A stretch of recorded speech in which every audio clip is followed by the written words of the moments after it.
Nigan, nanas kamau, mamutay mau si Banto. Minota, kapim spoim naman istota nagamon. Iba may winis na ma ino si Chigawan Kiton. Kiyam kimyo pa ikakigoy. Pinas ko taman. Kinan mamutay mau si Banto kananas kamau. Nanas ko ti mamutay mau si Banto.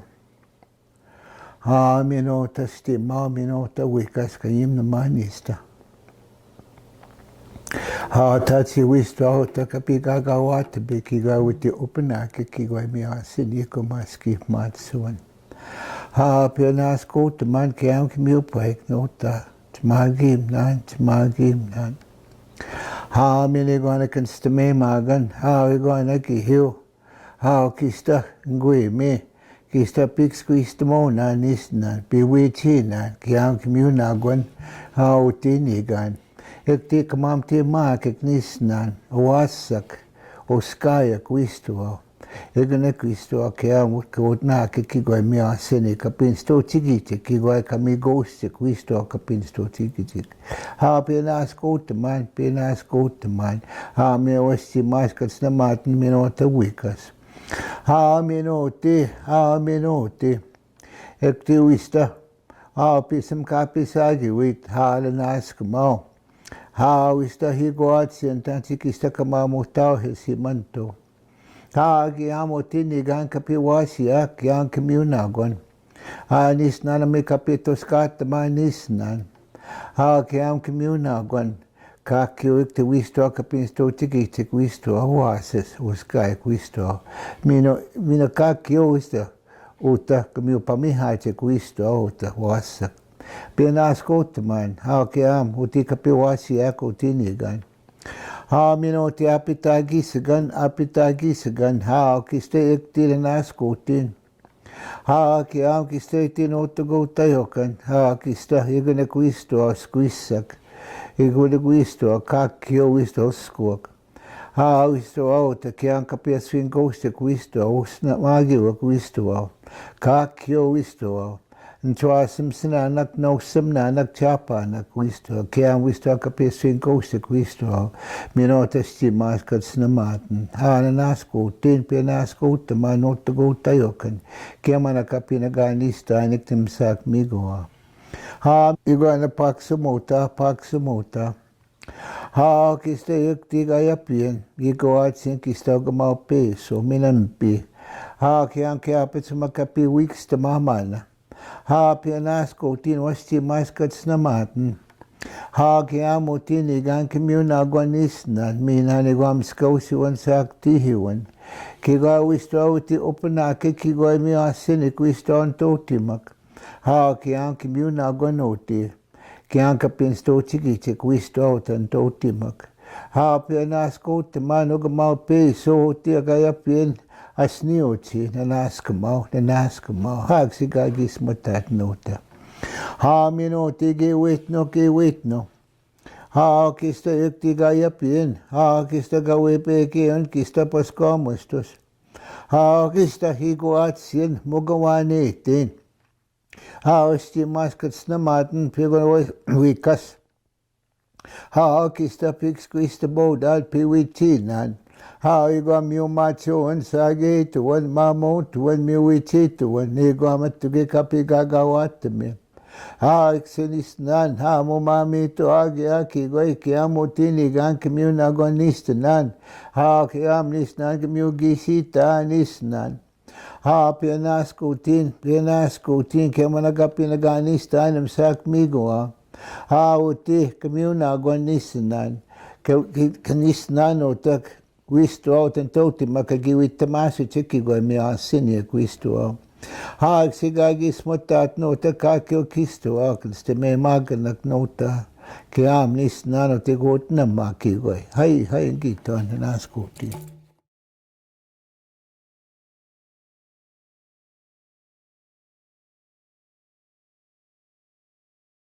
Holistic learning is a way of knowing,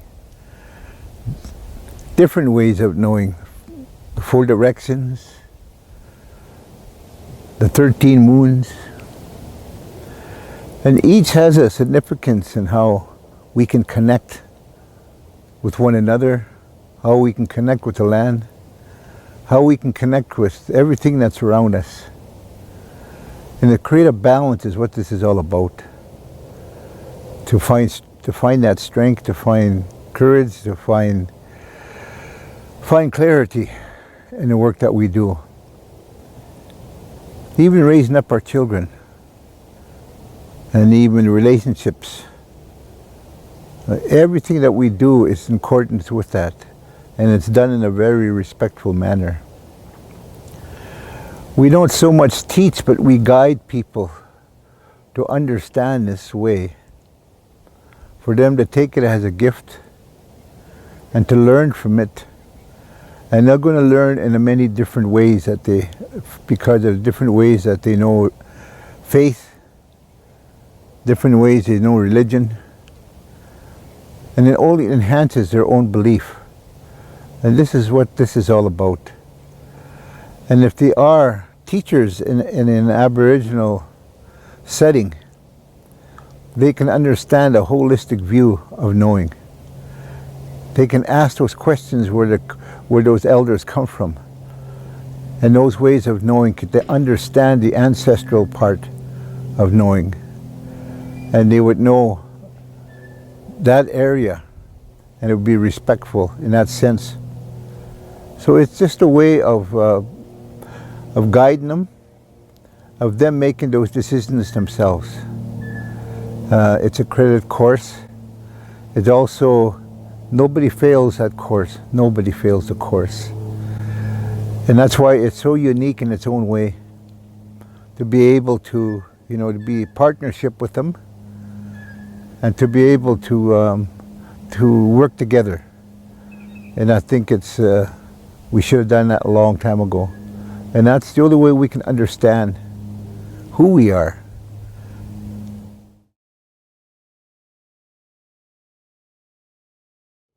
The concept of learning from place was inspired by what I've learned from Ryan Heavyhead and the late Narcissus Blood over the years, and their work and the research they did with the Canada Council on Learning, and they had the bundle from Learning from Place. And the work that they did, with their program and the different courses they taught, where they would take classes out to different areas and just engage with the place, visit with the place, and see what they could learn.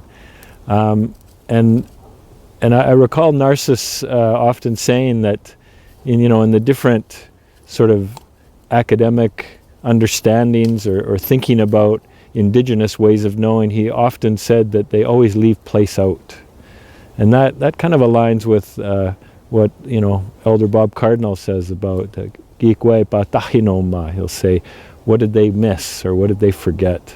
This idea of asking students to choose a particular place and visit it for a whole 13-moon cycle is really just a chance for them to try to connect differently. And one of the things I really like about that kind of engagement is it's really self-directed. The students themselves can decide where the place is and what they want to focus on, and then discern for themselves what it is they're learning from that place as well. But as far as holistic approaches and four directions teachings, I don't think there's really a deeper way for us to try to connect than to study a place in the ways that we've asked students to, because it's there where the confluence of all these relationships we have with sacred ecology, it's there where they sort of come to confluence, and we can watch them for the whole 4 seasons. So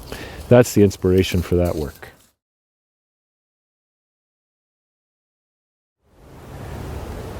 So the course and the connections to the 13-moon cycle is something that's become really important to us. And I think that one of the things I learned from Elder Bob was the sort of the mystery attached to it, and that idea that we might not have all that calendar figured out right now, but just that desire to connect with it and to connect with holism as I understand it, the indigenous people who are part of this Turtle Island, all of them, wherever they live, however they understand themselves, they all have their own specific calendar that's specific to their territory, and it has to do with the ecological understandings associated with each moon.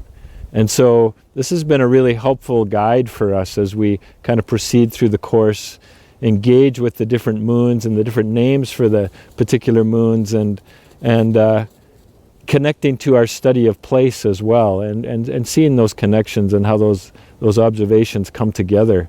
And also in association with the Gregorian calendar and its own kind of sensibilities. It's been an interesting contrast, and myself and many of the students have commented on how once they have a particular ecological understanding of a moon, it makes them understand differently, to pay attention differently.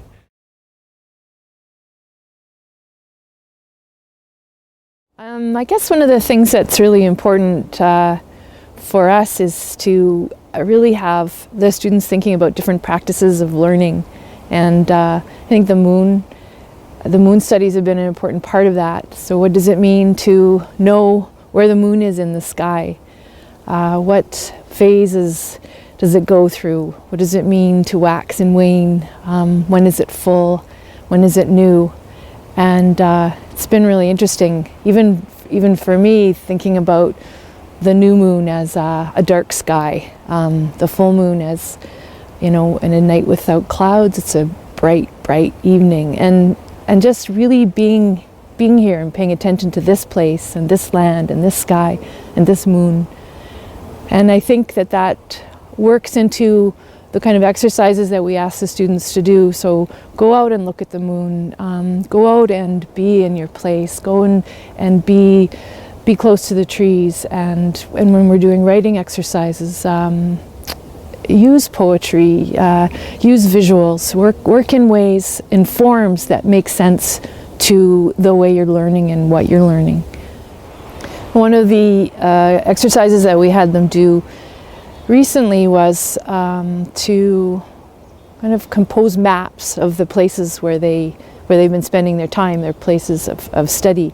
And the idea was to kind of work outside of conventional cartography, as Dwayne explained it, and to be working with a map that made sense to their own sense of place, their minds, their hearts. How did they see themselves in the land, and how do they see themselves in the relationships with the different communities that exist in their places? And so it was a kind of an mapping exercise, and we worked out at Bob's place, and some people worked outside, and some people were inside, and just having the students really be grounded and emphasizing also their own knowledge base. Like what are they bringing to the class, and what are they bringing to their places, and how can they express their own knowledge and their own understanding of the world in creative ways that work outside the conventions of academia. That's something I think we've been really interested in.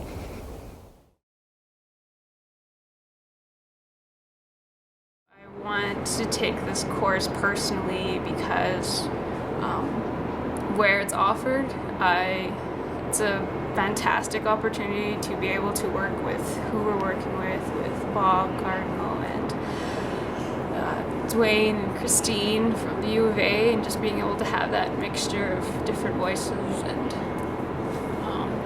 just different ideas that they can bring, and also just being able to be out in Enoch, and I grew up just like a kilometer away from where we're taking our courses, and it's just really grounding to be back at home.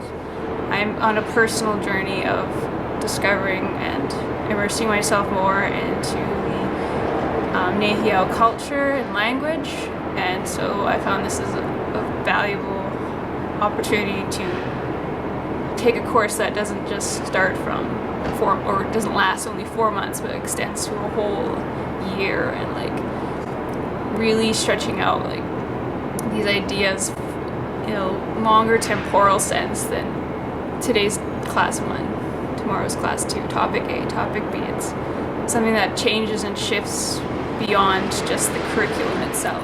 And it's also a little bit with that personal journey, not just trying to figure out culture and language, but just like a personal like grounding and wellness and health, and just try to find ways to navigate through difficulties in life. And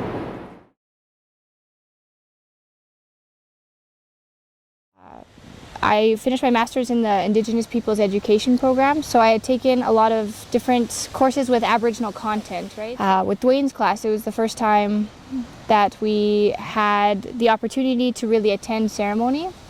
So I think for me that was huge, just because even as I'm working through my own research and my research interest, I'm really looking at what it means to be both a student and a Cree person, right? So what this course allowed me to do was to explore those at the same time, and really what does that mean for me? For speaking honestly, at first I didn't understand how it was going to work. So I'd always split it up in my head about, I had ceremony in the traditional life over here and things that I was doing, and then I had the university and education, right? And so I struggled with that concept for a long time about how it is that I could bring the two together in order to enrich my own personal life as well as enrich my research. So what this course, it was very introductory into that process, and it was the first time that I was, sweating with the class. As part of the course, we were doing those things together. I found it meaningful for me because even just the examples, like we worked with Elder Bob Cardinal, we worked with Dr. Donald, and they are two people that I find are role modeling that coexisting of the two worlds, so to speak. And they're showing you how it's possible to bring in those traditions and those stories and those ceremonies into your learning at the university.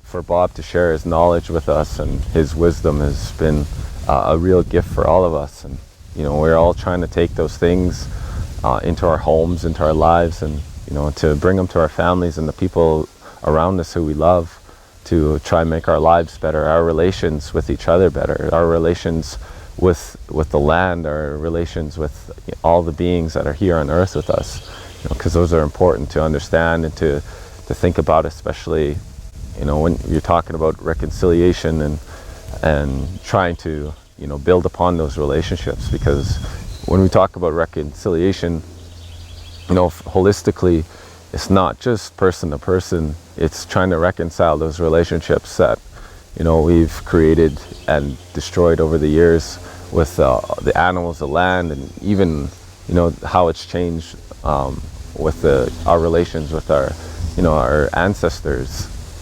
Those are important relationships to have as well.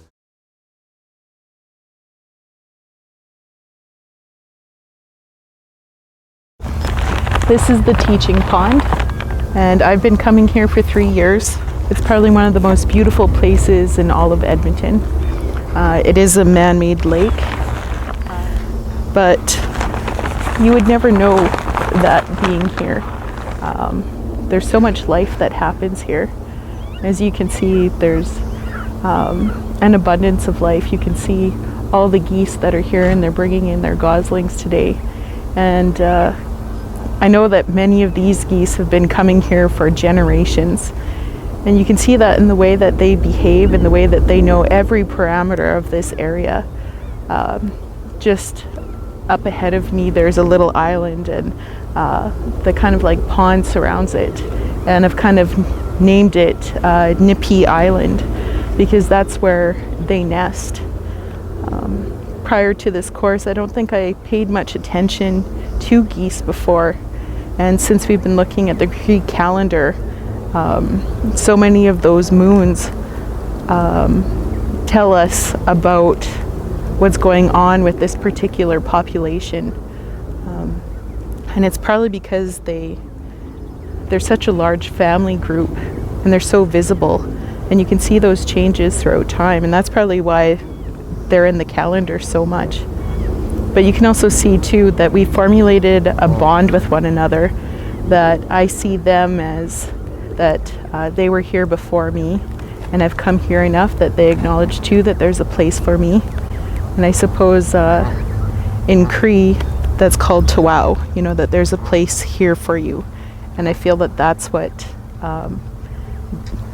that's how they greet me, is that there's a place here for me.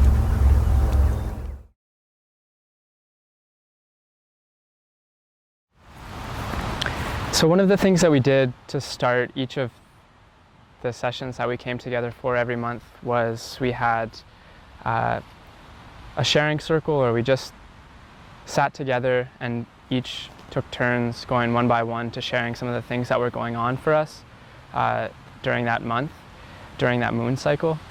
And for me, that was a really important part of the class, probably one of the parts of the course that stayed with me the most, for a couple reasons. One is because it seems like it was an experiential way of embodying a lot of the things that I took away from the class, which were often about slowing down, often about paying careful attention, and in an important way, I think, about decentering myself as an academic or as a researcher, and also as a settler in this place.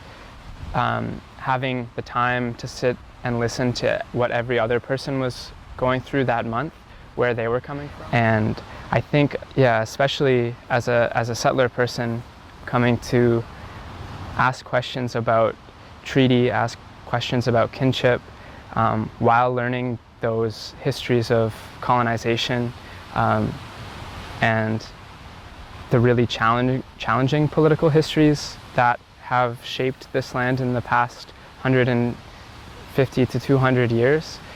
It was an important dynamic to set up, where everyone had space for them to say what they wanted to say. So I think that thinking about how this course has, you know, challenged me with so many gifts to take into the classrooms that I might be teaching in, or any of my relationships with people generally, I think that taking that time to listen, taking that time to hear without automatically having to respond, without having to make things better, without having to show, you know, immediate excitement and enthusiasm, just having time to sit with what's said is really important work.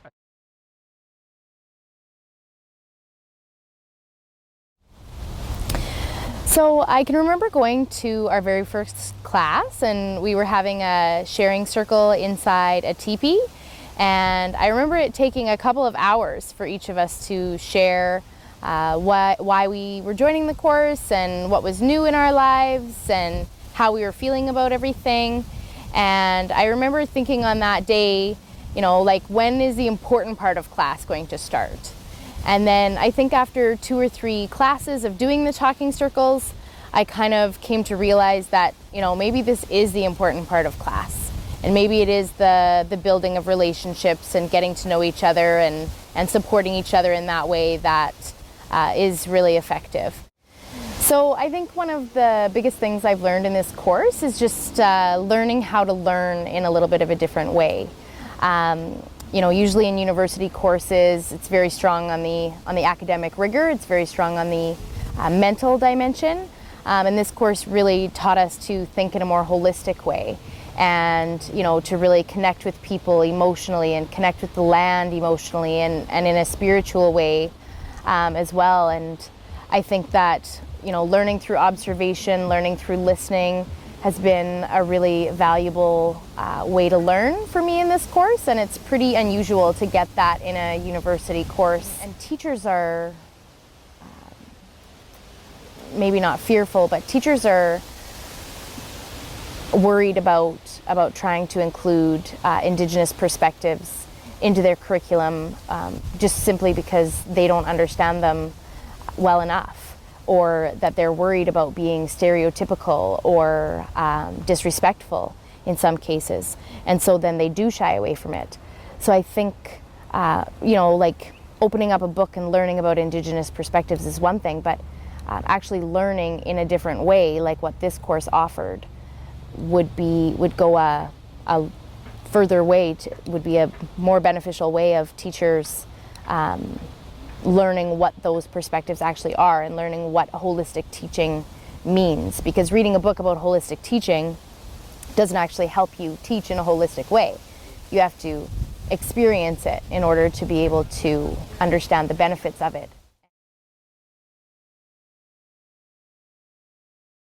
Okay, so a part of being in this course was being in a circle with people of both settler descent and from Indigenous communities. And this was really valuable when I think about themes of reconciliation, but I'm coming to realize that the process of reconciliation is much more than just like human-to-human relations, but also being in a relationship with the lands in a different way. I used to often worry that I was going to say the wrong thing and be offensive. In doing that, I often avoided situations. However, this course helped me reconcile with myself too. It's made me really reflect on how I relate to the more than human surroundings in my life, and how I listen more deeply, I think, to myself, and trust like an intuitive sort of sense of being in my neighborhood and in my family and in my friendships.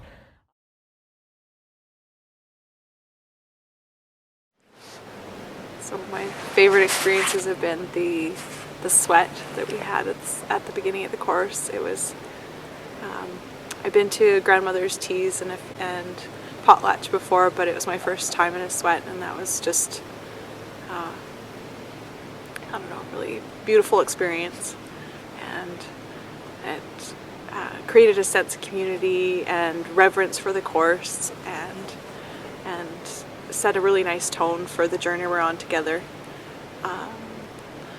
The vision quest or vision journey was also really beautiful and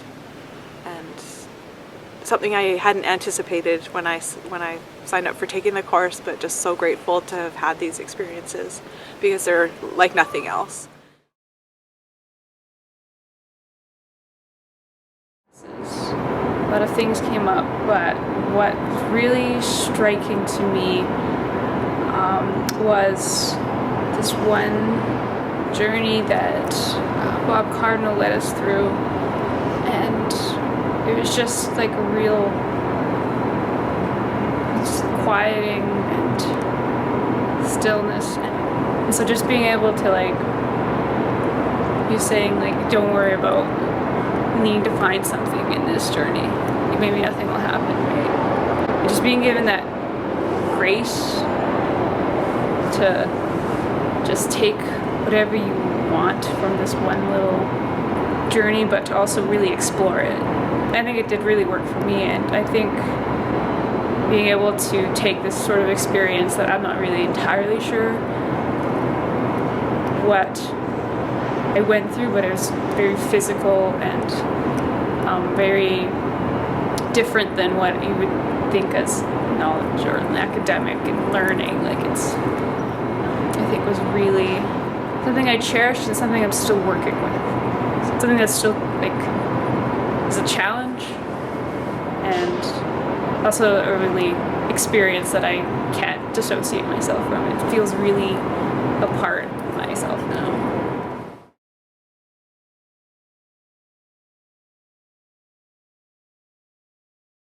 This year started off with, an invitation to study place. And that was really fully loaded for me and kind of scared me a little bit. And the reason for that is I've always felt this sense of being displaced. And I'm a daughter of an RCMP officer, and so we got transferred quite a bit. And then also when I was a child, we moved from my mom's home community of Hay River near the Gatlo Diche reserve there. And, being raised as as a Dene Métis woman, that sense of being displaced really affects how you feel. It really affects how you feel in the world, like you don't belong, that there's not a place for you, or that you're less than in some way, right? And so I've always kind of felt like I never really quite belonged, or that I really did have a place. And when people would ask me if I had a home, I would really struggle with where home was. And so this year ended up really being about finding place. And it took on a very internal process and a very personal process for me. And what I discovered is that place is not necessarily something tangible or out there. And it's actually something inside.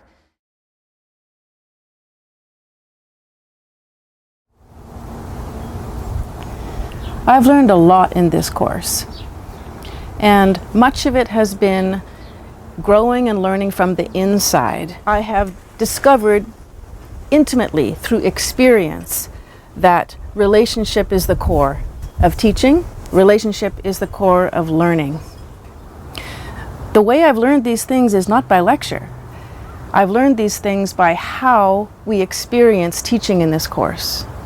And I think that is not pedagogy that is taught, but it's pedagogy that is felt. The solution, the real reconciliation to me, will be an atmosphere and an attitude of respect, dignity, equality, as we form diverse partnerships and walk alongside each other. And some of that is a little painful and a little uncomfortable. But these are the kinds of journeys that I need to go on as a settler person who has been cheated in many ways, of learning about how to do this from the Indigenous peoples of this country, of this land. So I've had to struggle with trusting in this new way of learning, trusting in a new embodied approach to figuring out how to learn and how to teach.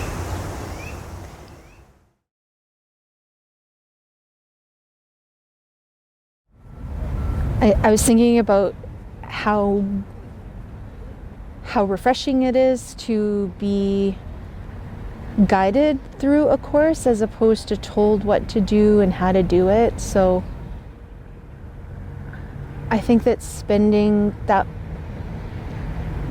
much concentrated time together, I suppose, so not being whizzed in and out of a classroom in 50 minutes or an hour and a half, but spending really like the greater part of a whole day together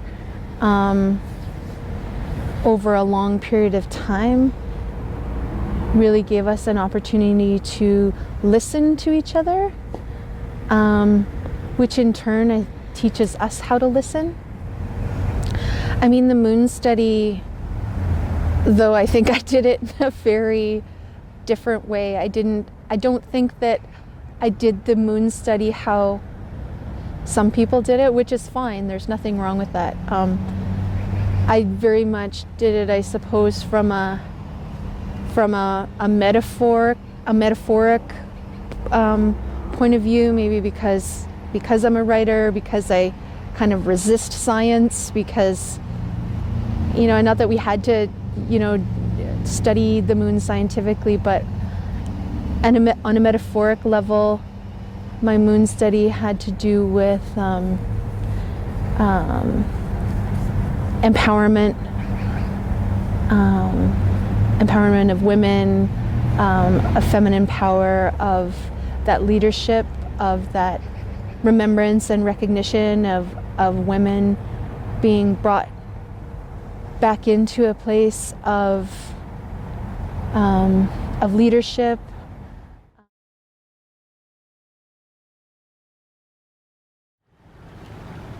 Over the course of the year, the moon has become so much dear in my heart, to be out and having that relationship with my surroundings and watching how it changes, you know, the slow progression, and just marveling at the different places we get to be in. And now when I see the moon over certain hills, it draws back memories for me. So it's like a touchstone, the way I think of places I've been, it can take me back right to that day. And I think about how people that would have had that relationship with the moon, and how that moon would have also conjured maybe some stories that they would have remembered or been told in that place on those certain moons. And so, I think it's important for keeping track of time and remembering. And other times when I haven't noticed the moon, then it makes me stop and take stock of what's going on in my life and what's keeping me from being out there, and having that relationship. And I've noticed it's often the times when there's a lot going on, and it's other pressures that aren't really maybe good for my spirit or my quality of life. Even the absence of the moon has a lot of meaning for me not being able to take account of it, to go and nurture that relationship, is a sign that I need to, shift my priorities and be more well in my life.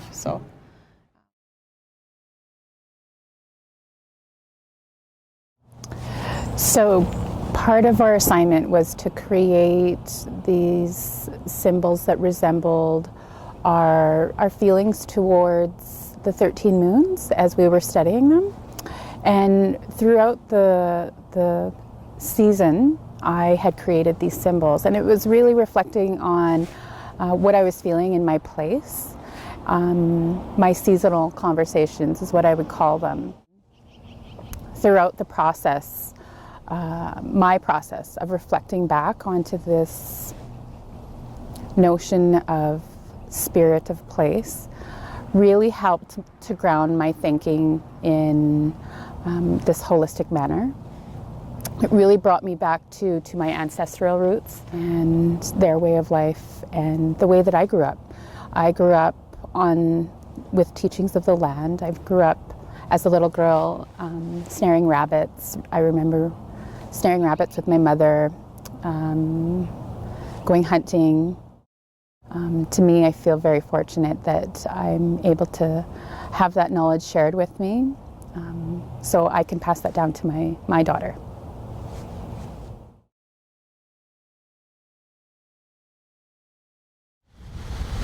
Okay, so one thing about the course is that, as we were coming up to it, like I said, there was that discomfort and tension because there is, so many debates about should we be doing this, right? Should we be having sweats with the institution? Should we be having elders work in the university? Like, there's always these discussions about, is that what we're supposed to be doing, right? And I did think about that the whole term. I was thinking about how much do I give to this with knowing that there's so much controversy around it. And I found that, as we worked through it and as I watched how it was done, is that, the debate is still there, but it was how I felt when I was there, is that it didn't feel staged. It didn't feel like it was, Aboriginal content dropped into a syllabus somewhere. It felt good when we were doing it. So I started off with that discomfort, but the ways that it was approached. So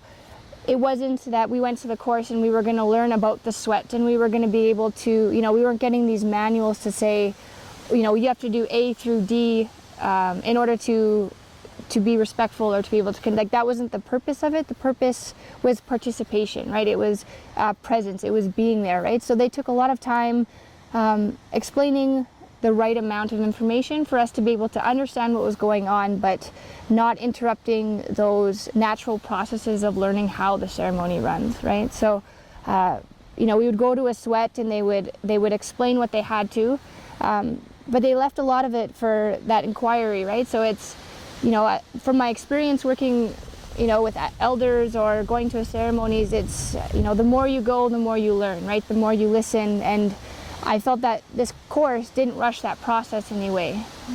We didn't leave there being experts on anything, but it was just giving us a little bit more of information, right? So I found that is very helpful, and it really, you know, by the end of the term when we were doing our last sweat as a class, that discomfort was gone. It didn't, you could say my brains, both sides of my brain came, you know, kind of meshed together, where it was okay that we were doing it under the circumstances that we are, and it was being done the way that the elders would want us to do it.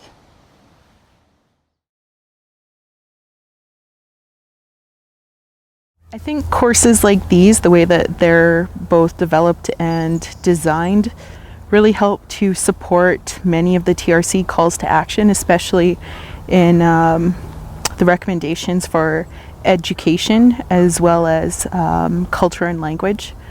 So something that really connected well with me was how Bob and Dwayne bring the Cree language into the course so that we can get a sense of how the language is also a way of knowing, but even understanding the differences in language and the meaning within each one of those words. And so by participating in a course like this, where we get to hear the Cree language and unpack what is meant in each one of those words, it helps to bring that language back. And it's created not just a curiosity, but an action for me to get to know what should be my first language. I think it's also really important that we also have programs that allow all students to really get to know who was here before and what was here before, so that we're not just trying to put layers of a history that came overseas onto this land here, but that we're actually getting to create a better understanding of what it means to be here, right? And in this time and place, it's not about trying to make people become Cree people, or, you know, about further trying to assimilate Indigenous people. It's really about, you know, when we signed this treaty, we agreed to share this land.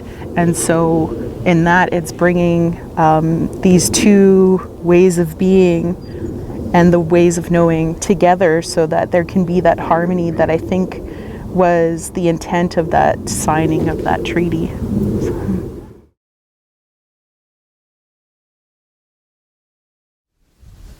Well, I found from taking this course that my life has changed a lot in the last year. The way I see the world, the way I think, the way I interact with people, you know, has all been quite a difference for me lately, because of what I've learned from Bob and Dwayne and from others in the course. You know, it has been a bit of an evolution, I guess, for myself, and, you know, just one day having kind of an aha moment where I realized that, you know, everything that I was learning about in the last year has kind of come together, and it was an odd feeling for me, because it was I had an experience where I saw something that had happened in a different light than I normally would. And I just think it was because of fully, you know, trying my best to fully take on what was being taught to us in the course, and to try understand it in, you know, a lot of different ways at different times. And, you know, I'm really grateful I got to be a part of this course and to learn these things, and to try and make a better change for myself and, you know, for the world that I live in, because I think it's really important for us to be able to understand how we treat each other as human beings, and also to take this into education, because we're working with young people every day, and we're not only giving them knowledge, but we're also, you know, trying to teach them how to be good people. And I think that's important for us to take into our classrooms every day, and also into our lives.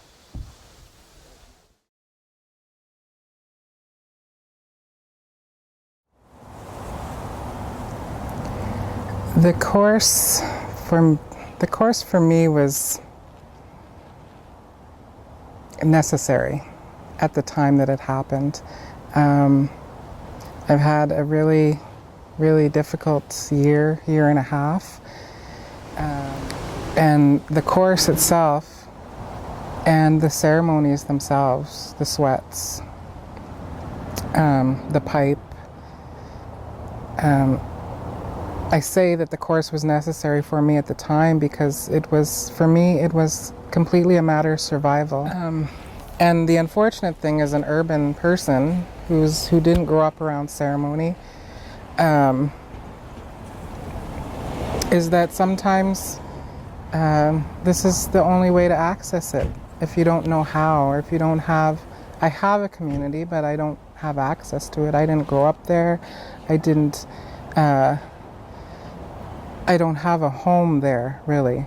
And I don't necessarily have access to those teachings. The reality is that when we talk about intergenerational trauma, when we talk about historical trauma, when we talk about the issues, the social issues or problems in our communities and in our families, the reality is they are in our families and in our communities. And just because we take ourselves to the university and have all of this great stuff, they don't go away. We're still in the midst of it. We're still in the midst of the chaos. And so we're trying to like think about these things and theorize about them and trying to find ways to make things better while being in the middle of it. It's like you can't escape it. And I would hazard a guess, that's the case for most Indigenous students in this country. I see my role as someone who has a certain amount of privilege in terms of, who I get to talk to and where I get to talk and who I can access and all of that kind of stuff. I have a responsibility to my community and I have a responsibility to my family. But there it is. We still have to get through it. So how do you get through it? For me, my answer this last year and a half was the course, quite frankly.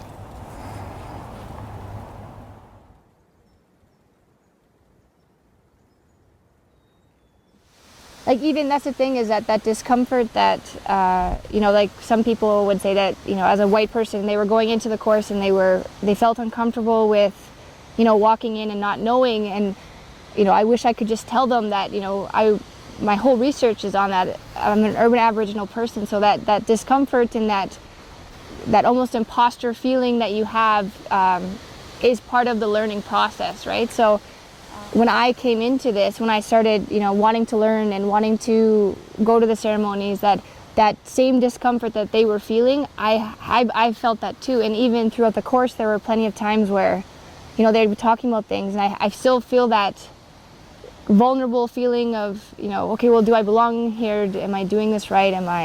But I think that discomfort is so important in the learning, right? It's being able to have those open discussions and to be able to say there's white people and there's Aboriginal people. That was just a reality of it, right? But a lot of times I've felt that same feeling where it's, I haven't lived like this. I don't think I can contribute. But I think even in the year of reconciliation, that's so important, is that we have to start working through that discomfort.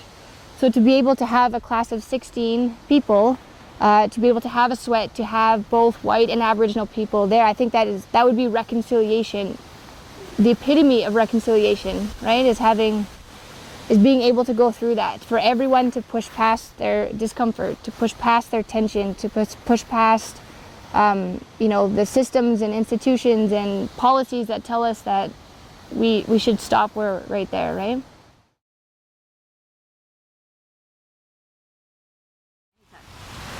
So one of my definitely favorite memories of the course, I think, is going to be something that has really nothing to do with the assignments, nothing to do with my place or my moon study, the different things that we were having to do throughout the class.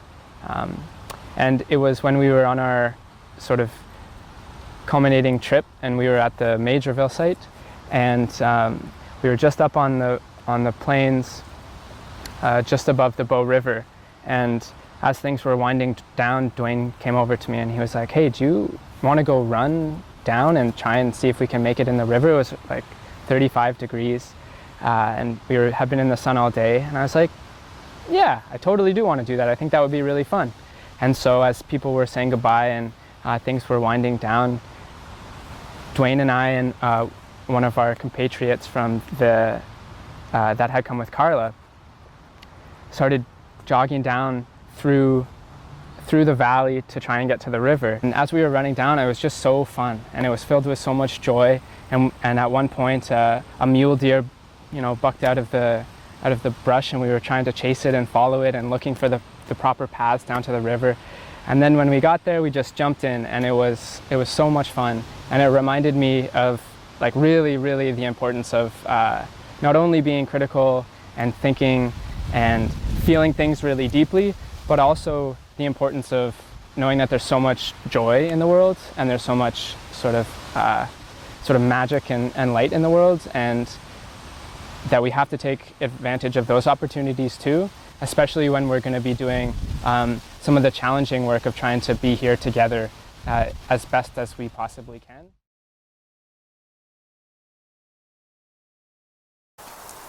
Holes build mountains. How to see the 4 directions. 3 years ago, I found myself lost in pain. May 24th, 2014.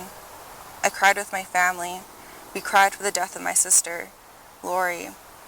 A time outside of myself, outside of any direction, except alcohol to consume my grief. And I became nothing for a while. Repressed self, it broke free. Sadist, madness. It shattered the person I spent 5 years trying to create. Responsible, stable, committed, martyr for the sake of normalcy. 5 years committed to an invented ideal, built on the foundation of my own stigmas. To be successful, I must be normal. I must be sane. After her death, I could see the imposter I had become and tore it down. But this was my winter with Moth the Gifted. I realized that I was in love with everyone. There was so much love to be felt, sometimes wicked, cruel love, and I was forced to speak. I was saved through sharing my stories, exposing the pain of what happens when you forget to follow your heart. Despite the drugs, addiction, pain, I pulled myself through and out, sewing myself into a better place with wildflowers, the historians. Finding my place again, I was devastated and I was joyous. I was alone and I was everywhere. Have you ever felt both terrible sadness and terrible happiness? Wildflowers are the historians. Knowledge of past pollinates my thoughts. I can feel myself now that I see my sadness. Fallow fields full of life. They want to cut me down, but I can see blue aster and daisies. My heart is so full, so empty. Life is, this is. We are making bouquets with weeds. Summer stillness. I'm so glad to be here, sitting in the greenness. Soft blades tickle my legs, an abundance of sweetness. Bumblebee the worker reminds me of loving generosity. Sobriety sits with me well while I stand in my kitchen, boiling cherries and sugar, a jar filled for each friend. Each heart, each love, each human. Thank you, thank you, thank you. And I can't stop smiling.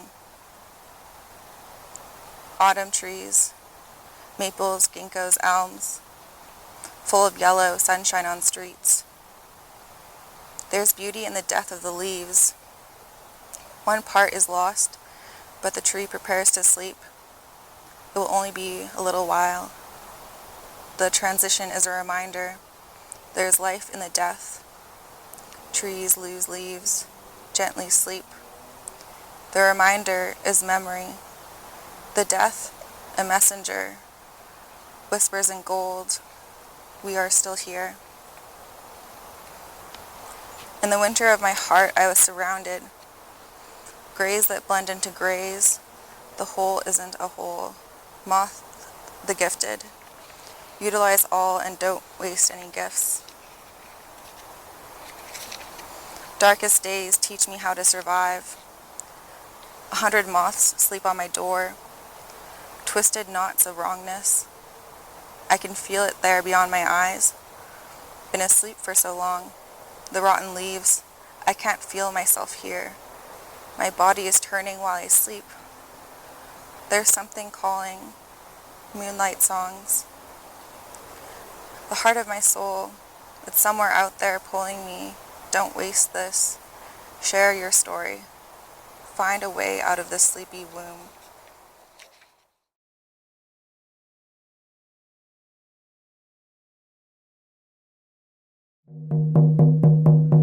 Away, away, hey, your way, away, hey, Yahweh, hey, Yahweh, hey, away, away, away, hey, Yahweh, away, hey, Yahweh, hey, Yahweh, away, hey, Yahweh, hey, Yahweh, hey, Yahweh, hey, Yahweh.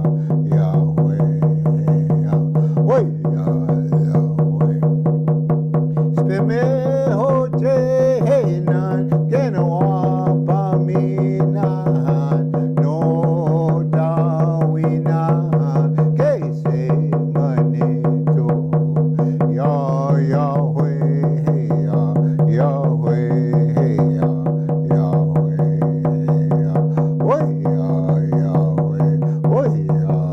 Yahweh, hey, hey, Krishna.